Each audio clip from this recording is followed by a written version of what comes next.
I pledge allegiance to the flag of the United States of America and to the republic for which it stands, one nation, under God, indivisible, with liberty and justice for all.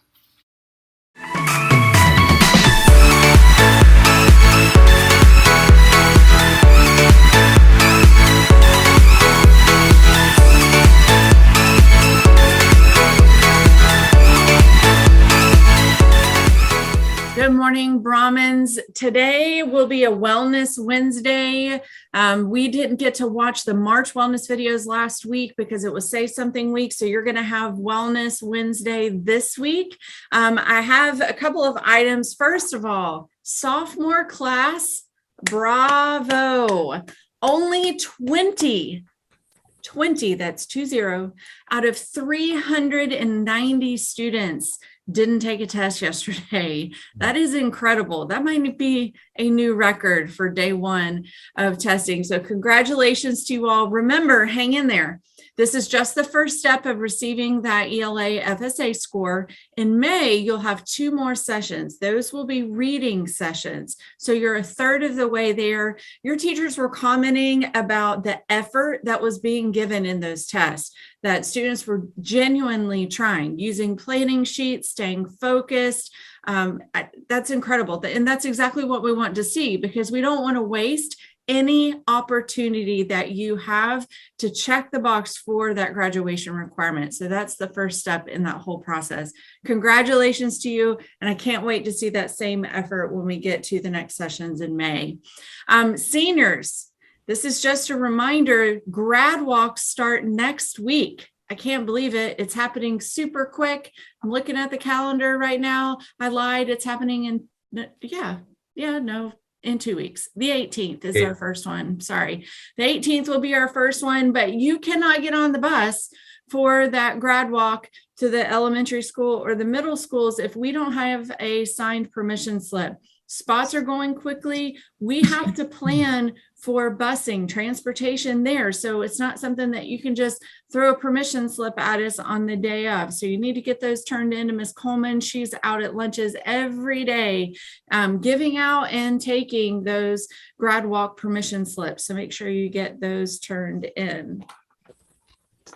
Hey, good morning, Brahmins. I too just have to give a huge shout out to the sophomore class and every one of our teachers that administered that test yesterday. You're one of the largest groups we've tested, especially for FSA. And I don't think it could have went any smoother. So thank you to everybody that helped to make that happen. It was a wonderful testing day. Hey, good morning. I don't know about you guys, but it is a nice feeling whenever we beat Sebring in anything. And our girls flag football team went over and beat them twice last night. JV won 19-0 and varsity won 30-13. So a lot of offense on the board. Good job, girls and Mr. Lawson. They play away today, so good luck there. And I want to give a shout out to a young man. I was out picking up some trash off of one of the tables a few days back, and it's been a few days back. And Cody James Preston, he came around and said, "Hey, Mr. Stewart, can I help you clean up?" And I said, "Man, I'd love that." So he helped me clean all of the picnic tables up, the paper that was left behind, and some of the food that was there. So Cody James Preston, thank you so much, buddy, for being a good citizen and exhibiting the Brahmin way.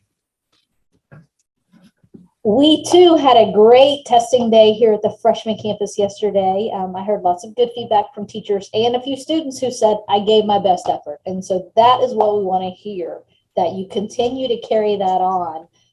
Yesterday was the first of, we have more testing coming in May. Like Ms. Myers said, we have the rest of the reading and then your math and biology also. So carry that same, I can do this spirit into May. Remember, you have the 2 more parts to get one final score. I've talked to a lot of students about, what's on the line for you as far as, the scheduling you'll do the next couple of days, starting Thursday and Friday, and how your test scores can affect that. So please remember that you want to keep the classes you'll schedule for Thursday and Friday, and doing your best on those tests is the first step forward, and being able to make sure that your schedule stays the same as what you select. So keep that effort going forward. Ms. Shirley? Yes. All right. So last night I got to go to the girls JV softball game, I don't have the exact score. Scoreboard isn't working, but I can tell you that it was we killed it. Girls, you did a great job. Like, it was obvious. We actually got out there before it was dark. So great job. Absolutely awesome. And that was a lot of fun to see. So I'm really proud of you guys. You think somebody on that those girls softball teams could send us like some scores, like, you know? Yeah. Yeah. All right, today is Wednesday. That means you have today, Thursday, and Friday left to purchase prom tickets. Last time I checked in, I can't remember if that was yesterday or the day before, they had sold over 200 tickets. So you need to get that done. If we do not sell out this week, they'll go back on sale the very last week in April. However, it's going to be more money. Right now, they're $50 a ticket. If you wait to the end, you're going to be paying more at $60 a ticket. So go ahead and get your prom tickets this week to secure your spot. Hey, I am out of senior shout out letters. What? I know. So seniors, I need you to send those to me. So as you're getting them, I want to get another stack going so we can start shouting you out on the announcements again. All right, make it a good one. As together we Move forward. And be great. And B? Brahmins. All day. Okay. We nailed that one. Good morning, everyone. Children's of Hope would like to thank all of you guys for your donations last week. The winning class is Miss Streamer's class, and she will be getting cupcakes this week. Key Club really appreciates your help. Have a good rest of your day. Thank you.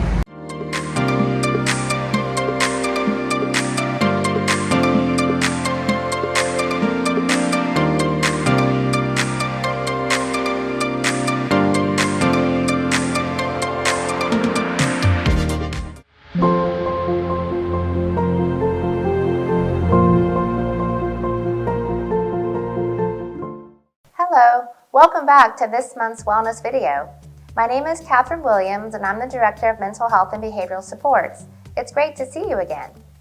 Last month in February, we talked about the dangers of tobacco and nicotine and the products that contain it. This month, we are going to talk about bullying and how to help yourself or someone else if bullying is happening. Let's review the ground rules that were established on the previous video. Our first ground rule is that we should all listen with an open mind. Second, we will avoid personal stories. We will also be supportive of each other. We will not tease or make fun of each other or anyone or anything that is said in class.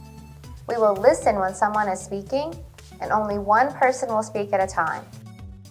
Our last and most important ground rule is that whatever is said in this room stays in this room. This is a safe place to speak and ask questions. What is said in this room should not be gossiped about later in the hallways or on social media. However, it is important to know that if a student discloses potential harmful behavior to self or to others to an adult in the room, the adult is required by law to report this behavior. To begin today, let's first give a definition of bullying. Teachers, please pause the video now to get student responses to how would you define bullying?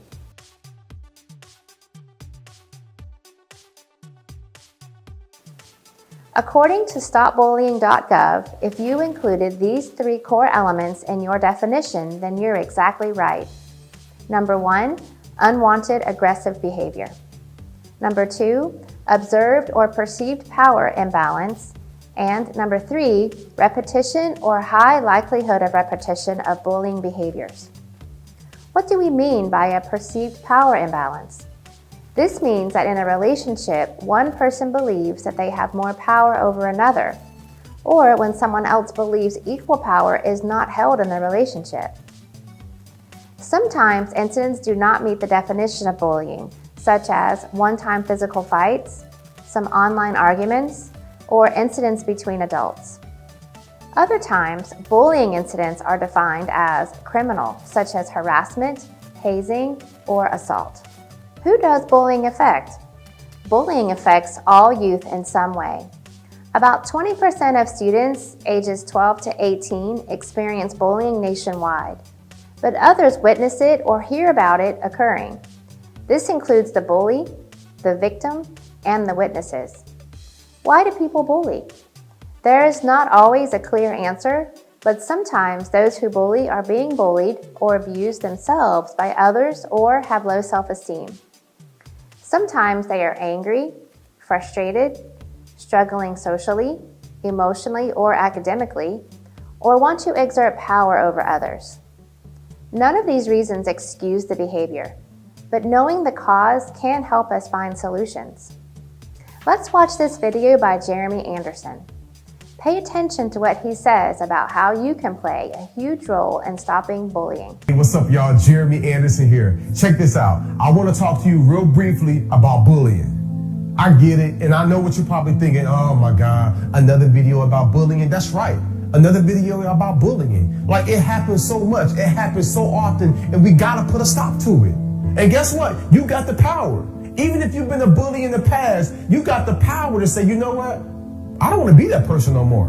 I don't want to be someone that hurts people. I don't want to be someone that takes away from people. I don't want to be someone that picks on people that's smaller than me. I want to have a better character. I don't want to be the one that sets the house on fire. I want to be the one to put the fire out. I don't want to be the one that causes crime and bad things happen. I want to be the one that protects our community. Right? You don't want to be the perpetrator. You know what I'm saying? You want to be the one that comes and brings aid, right? And so you have a choice. Now, you might be watching this and say, I've never bullied anybody, but I've been a bully myself. Well, I want to challenge you to use your power. Use your power. When I say use your power, I mean use your voice. When you see something, you got to speak up. Right? Because you give them your power when you stay silent. You give them your power when you don't say anything. You give them your power when you don't hold them responsible. And I know you might be feeling like, well, what if they say something? Are they going to say, I'm just scared or I'm afraid? That's fine. You know what I'm saying? But we really see that they are scared or that they are afraid if they're doing the things that they're doing. I need you to take back your power and use your voice. If you see something, say something. I need you to use your influence.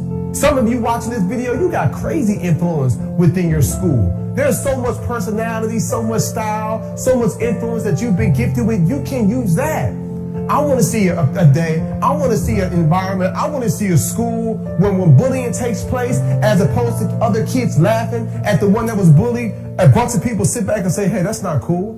Don't ever do that. That's not funny. That's not nice.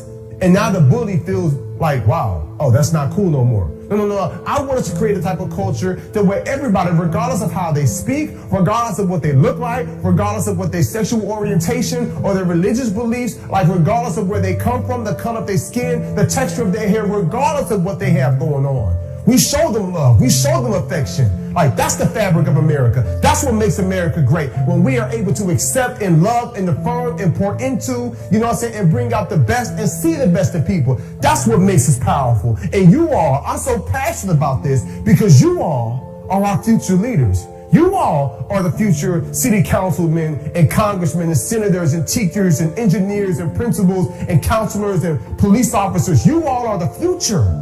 And if our country is going to have a fighting chance and take back our place in the moral world, then we've got to be willing to stand up and say the bullying stops on our watch. We've got to be willing to say, if I see something, I'm going to say something. We've got to be willing to be the type of young men and women that says, you know what, I'm going to do the best that I can do within my ability to advocate and bring relief and aid to those who are struggling and suffering. I want to see a school. I want to see a culture where bullying doesn't exist. I want to see a place where it's lame to be a bully. I want to see a school where it's corny to be bullying. I want to see an environment where people are like, why would you do that? What's wrong with you? Like, I want to see that type of response as opposed to a bunch of people laughing because they want to fit in with the cool crowd. Here's the reality. I speak at a lot of jails. I go to a lot of detention centers with people that's locked up. And when I sit with them, you know what they tell me? It started when I was in school. I was bullying people. I was picking on people. And when I look up and see where they are today, behind bars, it breaks my heart. You all don't have to experience that. You all don't have to be that way. You all can make a change now for the better. So again, if you're watching this and you know you've been a bully in the past, you ain't got to be a bully no more. You know now that your actions, your behavior, it hurts people.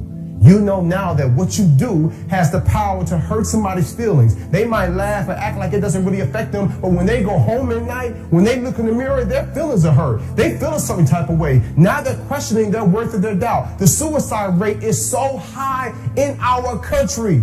People are already trying to barely hang on, and then they have to come to school and deal with some of this hatred. No. You can change. And those of you that's like, no, I'm not a bully, but I have been bullied and I've seen people be bullied, then now you have an opportunity to do something about it. Now you can use your voice. Now you can use your influence. Now you can use your heart and you can treat other people how you want them to treat you.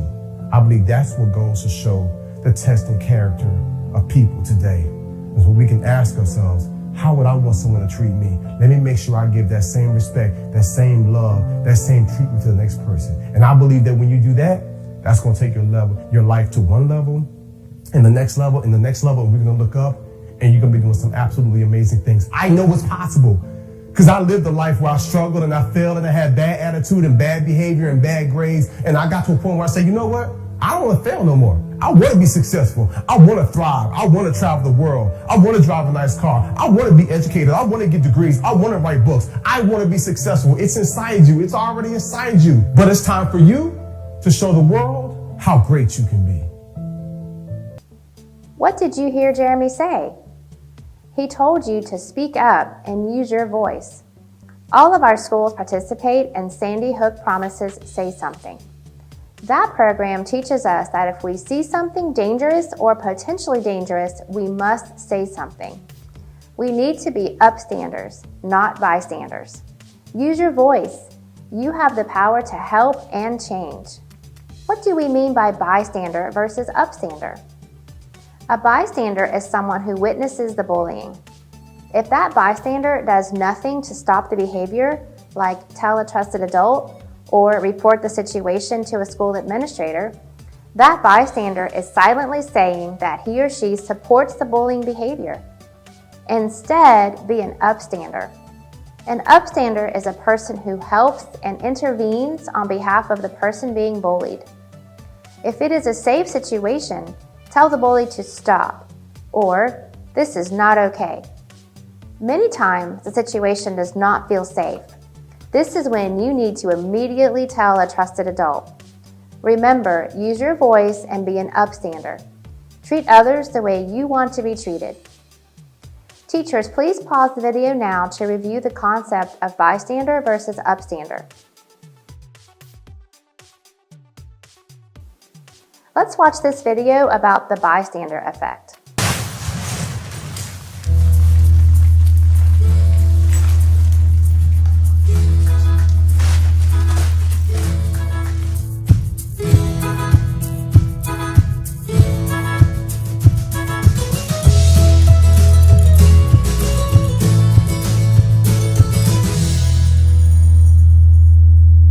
If a stranger needed help, how long would it take you to offer them a hand? According to psychology, the answer to that question may depend less on who you are as a person and more on how many people are with you at the time. In a strange paradox of human nature, the more people there are in a group, the less likely anyone is to offer help. It's called the bystander effect, and it may be a roadblock that's keeping you from showing empathy. When someone is in need, people in large groups tend to feel that they don't need to do anything because someone else will take care of it. This is known as the diffusion of responsibility. The end result is nobody does anything. And if you don't believe me, I'll show you. We started with a large group of 10 people and told them they were here today to see a product demonstration.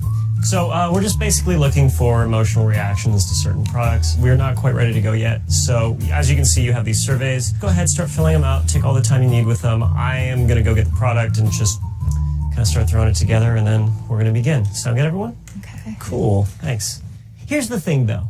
Everybody but one of these people wasn't in on it. We gave her a 10-minute window where she could offer to help. Let's see if she comes to my rescue.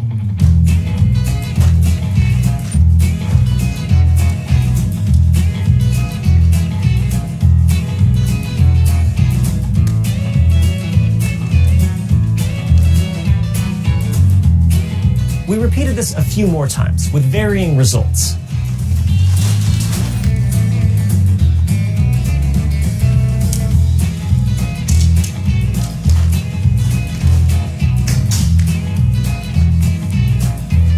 Come on.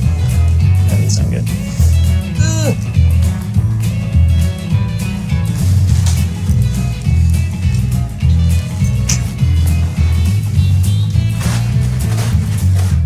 Next, we tried it with a group of 5.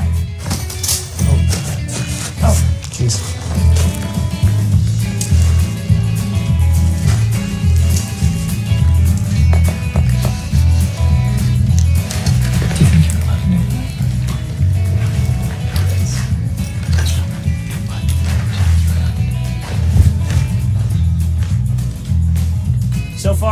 not looking good for people in general?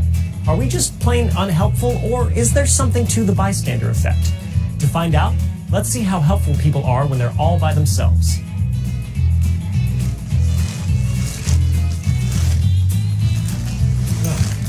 Hi.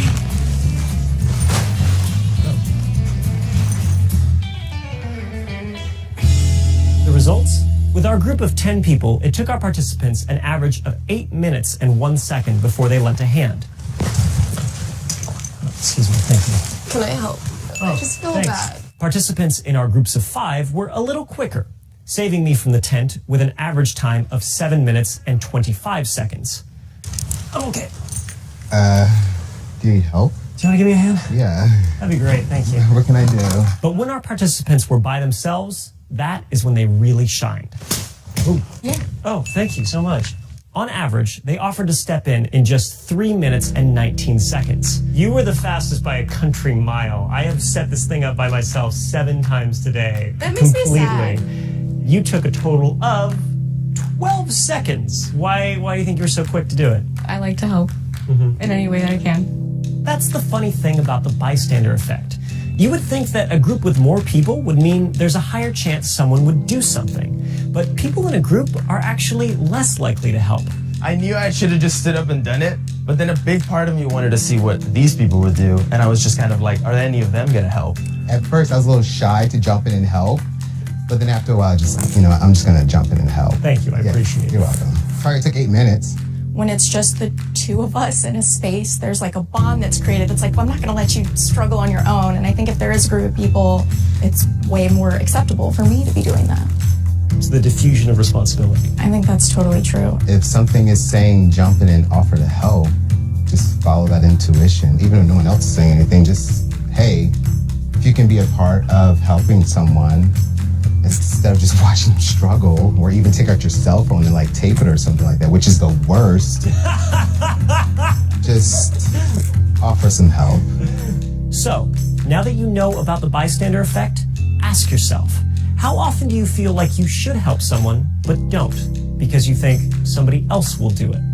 Maybe next time, you will be that somebody. Wow, what do you think about that? It is so important to help. Think for yourself. Don't be worried about what the group is thinking. Think about what you would want done if it was happening to you. Use your voice and say something if you or if someone else needs help. Bullying occurs in all different areas of school, including classrooms, cafeterias, outside areas, hallways, and locker rooms.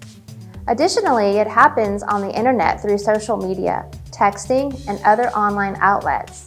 We call that cyberbullying. According to stopbullying.gov, cyberbullying includes sending, posting, or sharing negative, harmful, untrue, or hurtful information about someone else. It can include sharing personal or private information about someone else, causing embarrassment, sadness, anger, and even humiliation.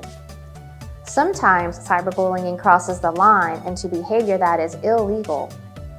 Please be aware of what is happening around you. What are some signs that someone may be a victim of bullying?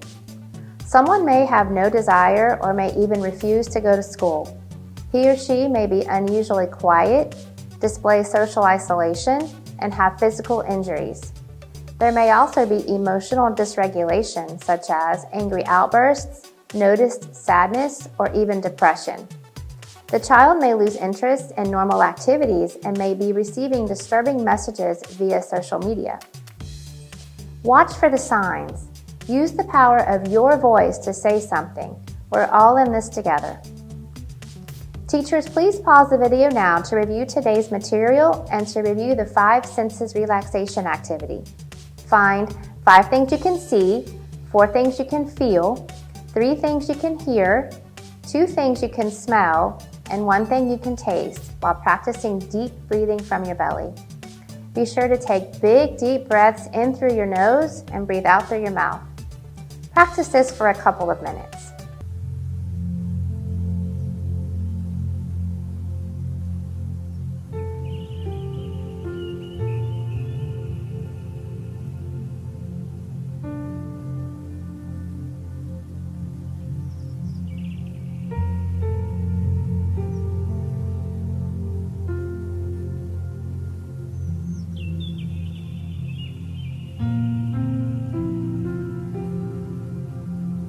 We hope you learned from this lesson. Today's wellness video lesson and activities were developed by our district licensed mental health professionals with the help of district resources and the online resources of stopbullying.gov and healthdirect.gov.au. Remember, we want you to know that it's okay to speak with someone if you feel you need some help or support. Teachers are available and you can always see your school counselor. We hope you enjoyed today's lesson and we look forward to seeing you for our next wellness video.